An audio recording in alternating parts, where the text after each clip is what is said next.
Let's remember, I stand for freedom. Let me give it to you this way, Donnie. If America is changing because of the war on terrorism, then the terrorists are winning.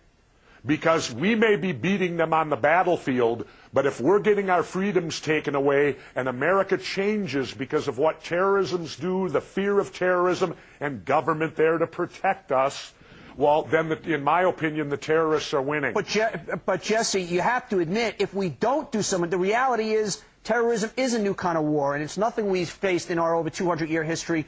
And some things have to be done differently. This is a different kind of enemy, and to put your head in the sand and say, we can't change anything, I just think it's ignorant.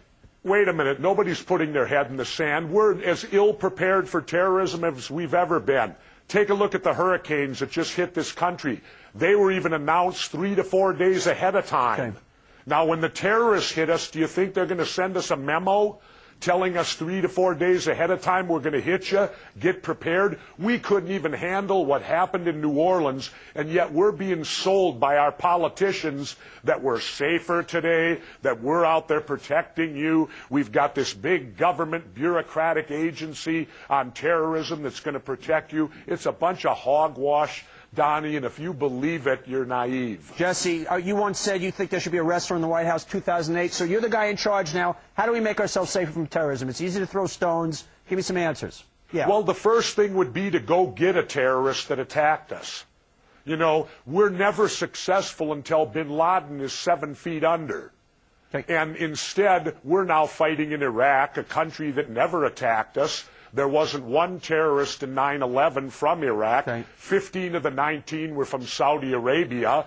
48% of the insurgents you hear about in Iraq right now are Saudis. Why are we fighting the Iraqis? It's about the same. Wait, if we went back to World War II for a moment, when the Japanese attacked Pearl Harbor, maybe we should have attacked Korea. After all, they're Asian too. Mm-hmm. Look, you know, that's the mindset that was used here. You wouldn't get an argument from this show. Strategically, that was certainly not the most judicious way to spend $200 billion to fight terrorism. But so what do we do? Okay, let's say now you got to go get bin Laden. Why can't we find this guy? This is the one question I don't understand. He's a 6'6" Arab guy. We have unlimited funds to spend. You put $1 billion on his head as a reward. Why can't we get this guy? Because I don't think we want him that bad. Tell me what makes you say that. Why don't we want him that bad? Because we should have gotten him. That's what tells me that. We've had since 9/11/01 to get this guy, and we failed miserably.